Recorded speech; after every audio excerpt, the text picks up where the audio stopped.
quick notice before we start the episode with Samad Savage. We are doing a rap contest where we're giving out more than $300 in prize money to the rapper with the best verse on the beats in our Discord. All you have to do is sign up to our Discord to be a part of this, and Samad Savage himself will be judging the top 10 to figure out the winners of this contest. So go to the link in the description and you will see more information about this.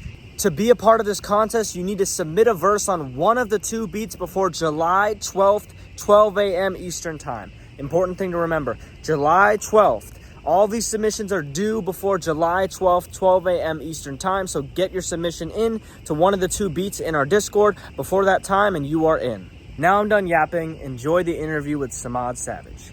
What is up, everyone? Welcome to Become Unbreakable. Today we have a very special guest, Samad Savage. A great artist who's now signed, and basically I wanted to get him on this podcast. I love the angle, by the way. Basically, I wanted to get him on this podcast because he recently put out a tweet or a Instagram post of Eminem approving one of his songs called Goodnight on Audio Mac. And I remember, my memory might be really bad here, but I remember you putting out a tweet a long time ago where you're like, fun fact, Goodnight was originally not going to be released or was going to be a throwaway. Am I right about that? Absolutely, man. So what was the feelings with that song? Like, how did that song come about when you first made it?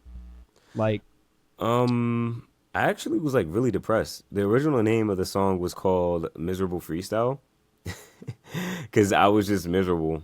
And that beginning like speech that you hear is a friend of mine sending me a voice memo. Because I was telling him what I was going through.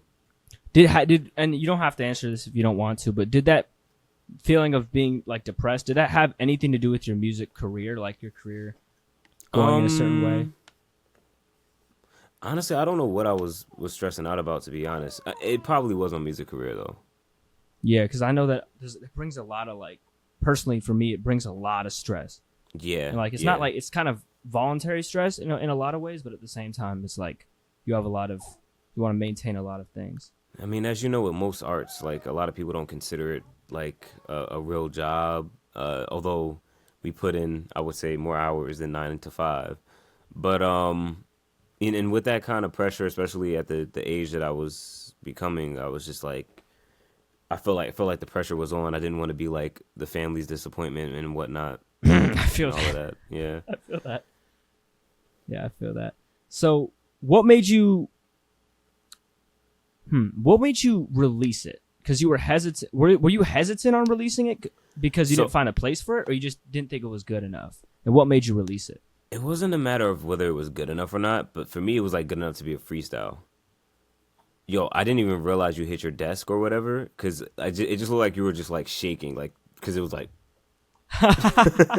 I'm like, yo, what are you doing during our interview? No, Damn, I'm not that excited, I promise. Yeah, it wasn't a matter of whether I was going to release it. It was like kind of like how was I going to release it? Because I felt like it was a good enough little freestyle. It didn't even have a hook on it at first. It just was that first verse, and then the first release of the song was like some B-side shit on a I'm sorry, am I allowed to curse? Yeah. It's YouTube. Yeah. Fuck yeah. All right. So I dropped it at the end of a music video for another song. That was also kind of a throwaway. So I was just like trying to do some in between stuff while I was preparing to release my next project. Then I did the first what was it called? The YouTube Cypher 3. Shout out to Crip. No. I did the Poppin' Cypher. But I recorded my YouTube Cypher 3 verse before the Poppin' Cypher. So gotcha. Once the Poppin' Cypher came out and I saw how big the numbers was on that, I was like, oh, nah, I need to like really capitalize off of the next time this kind of moment happens. And Crip at the time is like, he was so really random when he decided to drop shit. Or he was waiting on people, but it was random to me. So he let me know like, yo, we're going to drop next Friday. And I don't even know if he knows this because I wasn't trying to be slimy, but I was just trying to get the most out of the opportunity. And I was like, yo, I got a song dropping that day. Is that okay? But truth be told, I did not have a song dropping that day. I was just like, I gotta like get as much attention that I can because this guy has a freaking huge ass platform. Yeah. So then I felt like this was a little greasy. See, that looks so much better. All right, so then I uploaded. No, I didn't upload it because the song wasn't done. It was just one verse. Uh, you could ask like if anybody here ever meets my wife, you can ask her about that night. I was just sitting there like I need to get this song like as good as I can possibly get it to sound, and just like let it go. So I finished it. Still wasn't satisfied with it at all. I was just like, man, I guess here goes nothing. And then the YouTube cipher dropped, that song dropped, and the streams was going crazy. So then I was like, let me continue to try to capitalize off of this, and did the remix and all of that, and it ended up becoming my biggest song yet. And I was just like this close to picking another song or doing like another freestyle or something. Yeah, yeah. So you didn't have like I know a lot of artists describe that hit type thing where it's like you make it and you're like, I know this is the one. Oh, sorry, I'm so sorry. Get some DoorDash. Oh, do your thing, man. I was saying a lot of artists run through this thing where they make a song and they're like, oh, this is the one. This is gonna change my life. This is gonna be a hit. And I've noticed in my career there's a lot of those and they don't end up being the hits. And then there's a lot of those where it's like, oh, what is this? Just chop it. And then that ends up catching traction. Do you feel like where does Goodnight place in that? Because you said you weren't very satisfied with it. And what did you learn with that concept? I wasn't satisfied with it because of the moment. Because if you listen to Goodnight, there's so many bars and it's really good. But I'm an artist who usually likes to make songs that has a lot of meaning, and there isn't like a real meaning. It's a little inspirational, I guess, but like there isn't a real meaning that I drove home on that song. So for that reason and that reason only, it's not necessarily my favorite song that I've done, but stylistically and sound wise, like that song was definitely came up at a point where I was finding more and more of my style. I did the pop and freestyle, like not the cypher, but like for the remix competition for KSI, and you ain't ever seen nobody like I. Yeah. Yeah, I did that, and then like I was already doing some of the acapella stuff like on my last project before then, but when I saw everybody's reaction to that and how like specifically everybody was pointing out that part, I was like, oh, I gotta definitely do more of that, and I still plan to do more with that, but it's crazy because like I was experimenting, it was the most beautiful accident ever. The only thing that was intentional was everything after it dropped. What do you mean by that? Like, I kind of was just, as Woody from Toy Story would say, falling with grace or falling in style. But then once it dropped, I had the opportunity to shift from creative mind to business mind. And it was kind of like an alley-oop. And then after that, like, and I say alley-oop as in like, oh, it was the perfect opportunity. But I definitely had to do a lot of critical thinking to figure out how to make it bigger and bigger and bigger and give people reasons to remember it and whatnot. And, even right now, like I've had a couple of, not just a couple, I've had a lot of great success since the record that has nothing to do with the record. But I still like am trying to find another moment, like not a song like that, but another moment like that where the iron is striked while it's hot. And then I can continue to, because I know what to do after the song gets past that threshold. It's just about getting the song past that threshold. What do you mean when the song gets, like, how do you know? Because, like, just kind of from my own experience, I'm an artist, and, like, I'll release a song, and it's hard for me to know, like, which one the audience is really rocking with. So when you say reach that threshold, is that what you're saying? And, like, how do you know it's the one without the playlisting, without the, like putting more money into it? It's about the analytics. When you look at your analytics and it's unusual, that can tell you everything you need to know.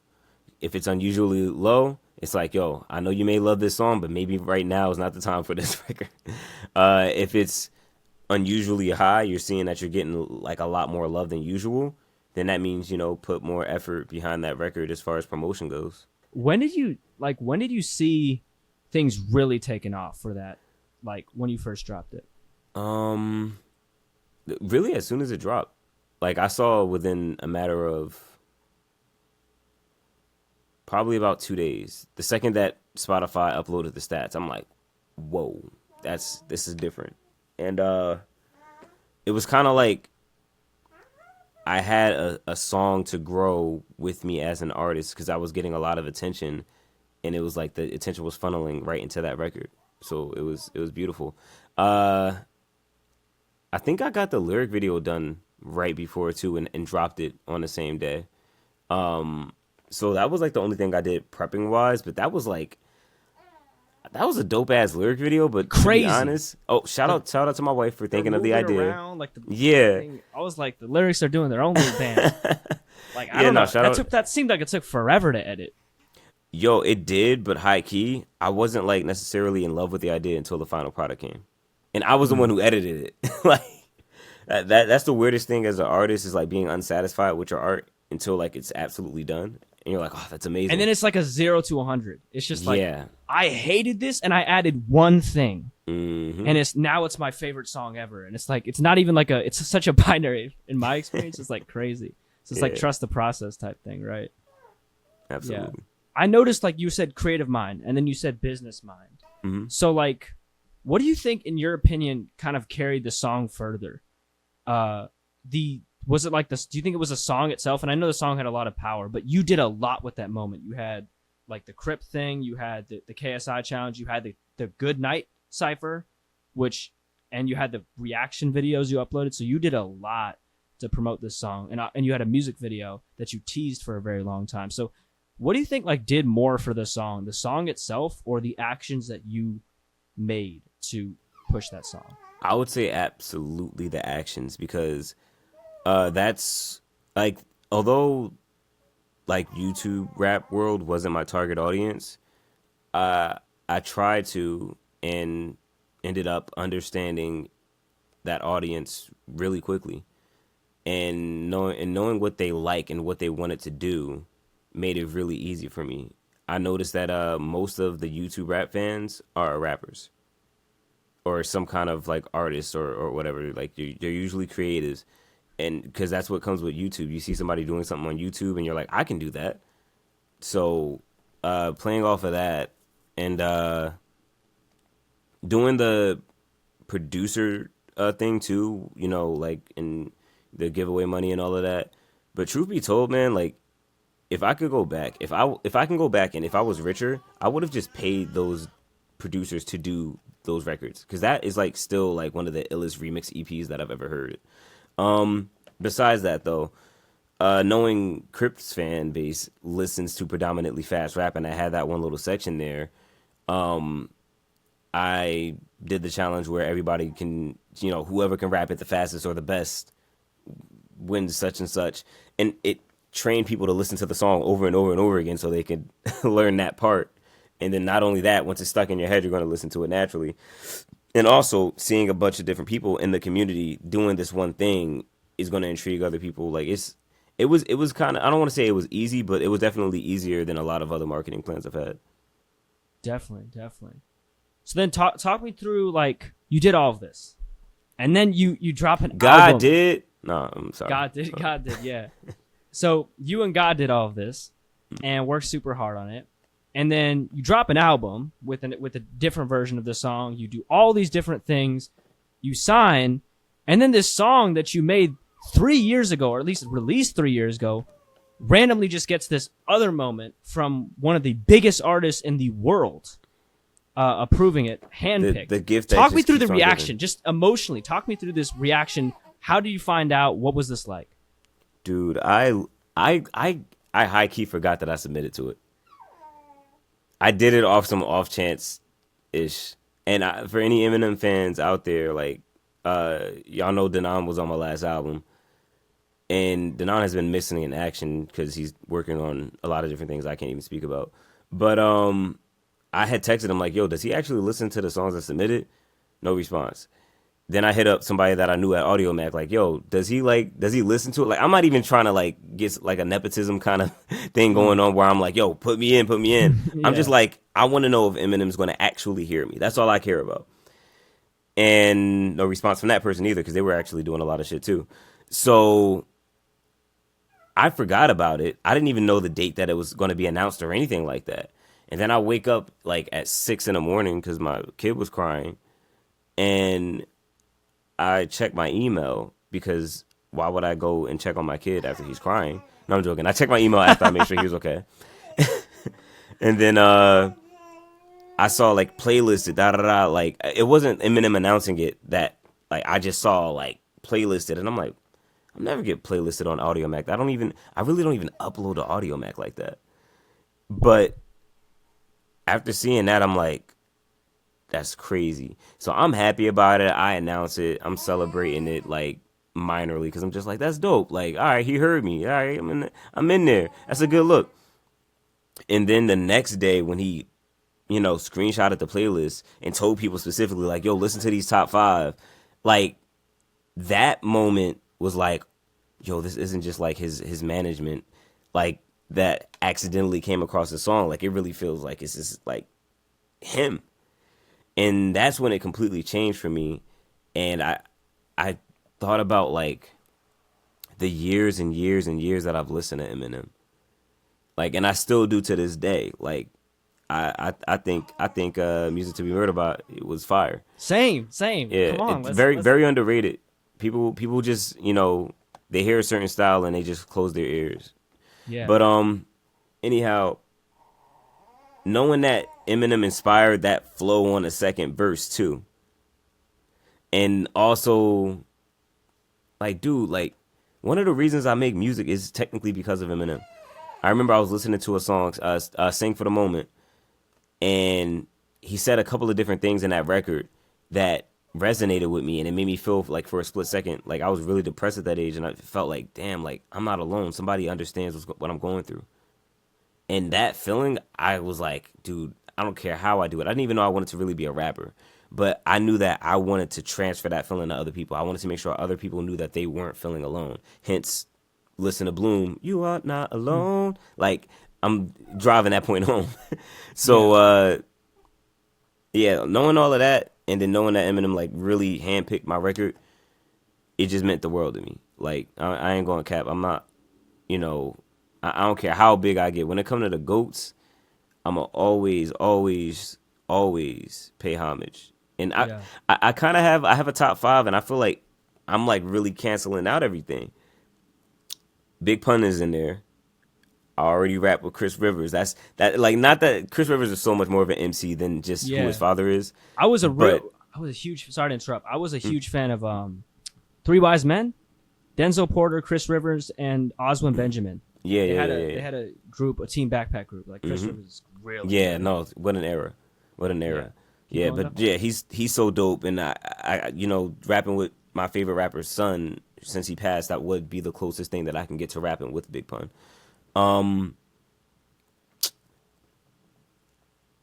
I can't confirm or deny this, but one of my fans was in Lupe Fiasco's live and asked him about me, and he gave me credit, and nobody recorded it. So I've never spoken to him. I don't even like talking about this because I'm like, you can't really confirm or deny that. Maybe that fan was capping, but like, so that happened. And now this Eminem thing. And the only two left are Common and Big Daddy Kane. I gotta either work with Common or be acknowledged by the brother. And Big Daddy Kane, same thing. It will happen. It'll happen. Hey, I really think so, because like, you got one thing. It's just crazy for me to like fathom, and I think for us to fathom, these people who we look up to are human beings, and like that's obviously a cliche, but not only in terms of them being human beings, but also in terms of them being people who are addicted to TikTok and YouTube and just spend hours randomly doing things and scrolling through things. They're just like us. They just have these big status things. So what's funny, man? Like I never idolized anybody, but the admiration and the love that some of these people get, and that other people who are jealous of it feel like they don't deserve. It's like, I don't know. If I met the man who created brain surgery and I got a brain surgery and it saved my life, why would I not, you know what I'm saying, be like, yo, you're the GOAT. Like, you you made it easier for me to live and continue my life and whatnot. And I feel like art does that. So, no, I don't think we should necessarily be like screaming at people while they're trying to eat or something like that. But like letting somebody know that should mean a lot. And not like I'm not a superstar or anything, so maybe that's why I don't get why some artists get annoyed with that. But like anytime somebody tells me that like a song of mine like saved their life or helped them get through a tough time or anything like that, it like reassures me and really like that's my purpose fulfilled, to be honest. Like yeah, I got to worry about monetary things because I'm human and have to make a means of living, but like that's where I get my fulfillment. Yeah. I can tell you just personally, one of the best experiences I've ever had, like some of the best experiences are telling people that have impacted me how much they've impacted me. Like when I made that video about like, and I'll continue to say this about what you've done, like how you've specifically changed my life with that contest, like that contest entry video I made. Like that was just a super cool moment to just reflect on. I must say, man, that as much as I'm very proud of everything that's come out of that, and I'm so happy that it gave so many different people a community, it wasn't intentional, but it was the most beautiful accident because I think about that very often. Like if God forbid anything ever happens to me, I know that there's a community of like, I don't even like to say fans because it's like, yeah, you guys like my music and stuff, but we all talk, you know what I'm saying? Like just to know that there was a community there that wanted to show love and admiration towards each other based off of something that I did is like the most incredible shit ever. And Like, it's just for context for the viewers, the Goodnight challenge that he did, a bunch of people auditioned for this to be on the remix of the song, and we formed a community based on that. When he was referencing producers and artists rapping, this created a community in 2020. And this is the community that I'm referring to. This is the reason I know Samad Savage. I mean, I knew a little. I think we had one Twitter exchange like a long time ago. I just remember long. But like in terms of was that when I was racist? What? No, I'm joking. I'm just saying shit. I thought we were talking about Tom McDonald for a second. I was like, what are we doing right here? But yeah, I think it was just super. It was like it changed my life because some of my real like best friends, life best friends, are from that are your fans. You know, I was literally on a call with like some of like Control and Taki and stuff. Just in general, I was in a call with people I've met through your challenge. So. That was the most I ever felt like the internet was like. Maybe it had to do with it being like 2020 because that was the first time that I really felt like I had people that I was around that I wasn't actually around. Like me and Control still talk. Like maybe I'm always like responding to his story and shit like that. Like yeah, it's so crazy. Rob hits me up always saying some sus wild shit, and I love him for it. Rob is, yeah, he's one of a kind. The but Toxify was just at a show with me. That blows Yeah. my mind. Every time I see him, I'm just like, bro, it's insane. He's super talented. I was Absolutely. on a call with him like last week, and I kind of, to be honest, I feel like I had a lot of buzz. I don't know where it came from in 2020. I think it was probably because of quarantine, and I feel like that social, like people had something to do, like it died down a little bit for me, and I'm like, just on a personal note, I'm actually like trying to do weekly like Discord sessions with just people I know to just keep contact with everyone. So I definitely get that. Like the community that you create is super important.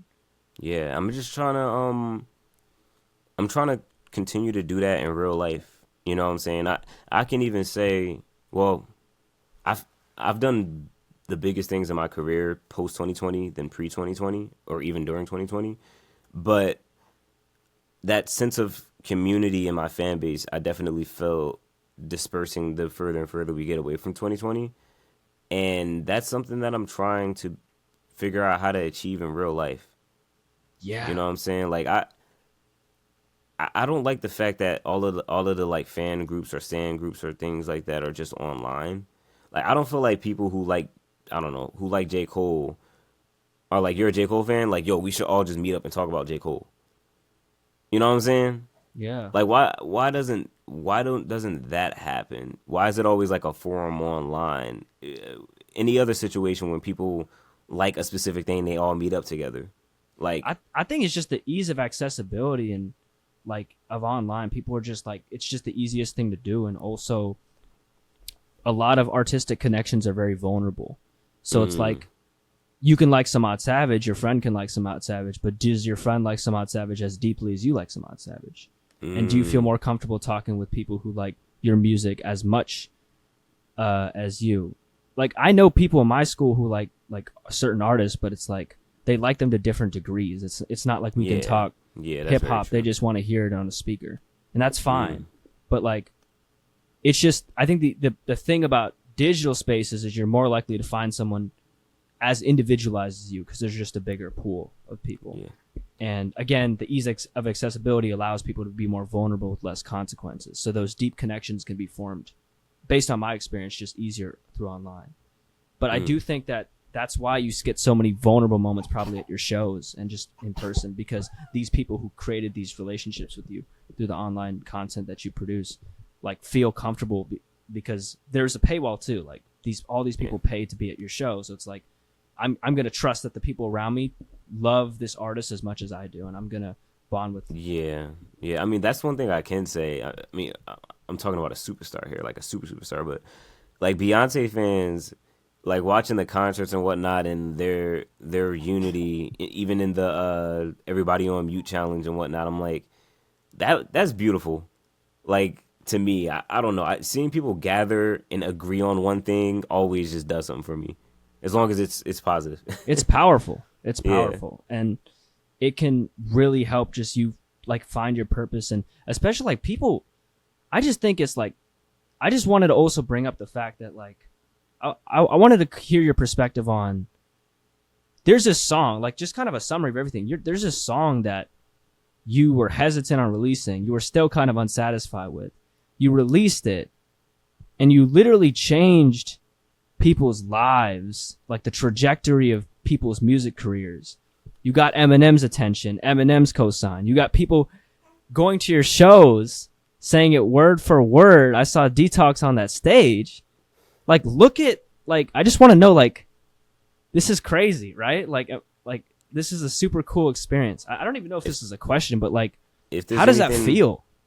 Look, man, if everything that I do, there's always some kind of purpose behind, and if there's anything to learn from Goodnight, is drop that song, bro. What, not specifically you, but whoever's out there watching this, stop just keeping music, like, just drop it, yo. The mix is probably as perfect as it's going to be. Stop making those little tweaks and changes to it that you don't have to do every single time. Just drop the music, because it could change your life. And as they say, you're always one song away. That I have agreed with that. I've been like in my head, not in my head crazy, but I have like 105 unreleased songs like recorded, and I've just been like sitting on them. So like now I'm in a mode where I'm just gonna drop every other week for like the rest of time. So as long as I definitely resonate with that advice. I think that it's like you never know which one's gonna be it, and like, yeah, the fans are not as judgmental as you are, and I just think I think the biggest proof is you are not. This was like, you had more songs in your discography you were more confident about than this one. Yeah. And this one did what it did. Like this was not, like, you don't need to feel like, oh, this is the best song ever for it to do what it does. Yeah. Sometimes I'm just happy it's time. Yeah. I'm just happy it's a good song, because there's some songs that I made like way back that I'm just not proud of at all, and I'm just happy it wasn't that. You know, I think about that often. Like, I'm like, oh, I want to be famous, but not like, that sounds wild, but I want to like blow up. Same, yeah. But then I think like sometimes I drop a song and then 2 to 3 years later I'm like, that's just ass. Like, in my opinion, could you imagine that if that was a song that, like, you know, put me on it, then I gotta perform this song everywhere, and this is the representation of me as an artist? And imagine if like you never released that. Because like the more songs you have in the vault that are from previous times, the more you're gonna be like, that shit's ass, to songs that wouldn't have been ass if you released them. Like, if you stuck with Goodnight, right? And you're like, I gotta get my TikTok up to 100K, and then I can drop an album with Goodnight on it. By the time, like, what if you're like, it's 2023 and you still have Goodnight, but Goodnight's ass now because I'm making so much better, and you never release it because it's ass in relativity, because you didn't release it at the right time. So it's like, that's also a big thing. Yeah, man. And I definitely felt like if I didn't drop Duality right when I dropped it, sometimes I wish I would have delayed it maybe about 4 more months, but nah, I still wish I delayed it 4 more months. But who knows if I would have achieved all that I achieved with that project if I didn't drop it when I dropped it. That's one huge thing about like artist stuff that I'm still learning. I'm realizing how much I don't know about is timing. Like sometimes it's better to release a song that doesn't sound as good as it could have been because of the time that you're releasing it. Yeah. And it makes way more sense with YouTube videos. Like if there's an event going on, you make a video reacting to it. The video doesn't have to be edited crazy, but if you release it on the day of, it's going to do more than if you release it a month later. You don't have to worry about it that much. But I mean, like even my next project, I had like one record that had like some grime influence, which anything that has grime influence from America is just drill. Yeah. So I've decided that I'm going to take it off of that next project now because I'm like, drill is cool, but I don't want to have too much drill on this project because it might not age. You already got the jacket. Huh? You already got the jacket. What you talking about? What you wearing? Oh, yeah. Drill Drill Don't Kill. Drill Don't Kill. Yeah, That's yeah. a drill song. Yeah, but see, I wouldn't have. I dropped that song for that purpose, but I never would have put it on the album because I felt like, oh, this sound is really in right now, and I love this song, and it's a great record, but I don't know how it's going to age. Like, I got to be sure that it's going to be a classic if I drop it, you know? Yeah. Yeah, I get that. It's the timing. It's the timing. But yeah, that was the main stuff. Like, I really wanted to just celebrate this moment with you. I mean, I'm sure you've already celebrated it, but like, again, like it's your decision to move forward with something you were unsure about changed the life of me and a lot of people in this community. And I mean, you already know that, but like legit, like in very specific ways. Like Robbie Z has taught me about mixing. Control has taught me a lot about this, and that. I wouldn't be the person I am in terms of art if your uncertainty took over your confidence. But you give me too much credit, man. You gotta also give credit to your intuition, because you definitely went from like being good enough in 2020 to being fire. You know what I'm saying? Like you definitely. I'm super proud of the person that you've become artistically. Thank you, man. I'm super excited. What's the future looking like? You don't have to go too deep into this, but that's what she said. Or he, or they, or them. I have music coming. It was supposed to be really, really soon, but right now I kind of want to really prep visuals and different things to really get people to feel the expression of the album instead of just listening to it and creating their own imagery, because I feel like if people see it the way that I see it, and I'm not just talking about music videos, but if people see it the way that I see it, it would go a lot further. Yeah. I think that's a huge thing about like books versus movies. Movies have a different depiction than books because you add more of your vision in it. And Absolutely. I think you've created a really fan base that really cares about what you do, so you're pretty much set. Your fan base is not going to just leave off of this and that, so you're good. Hey man, as the Muslims say, inshallah. Inshallah, yeah. Awesome. Well, thank you for coming on the episode today. I hope everyone who's watching this got some insight from it. Drop that song. Appreciate y'all. Take care. Shk.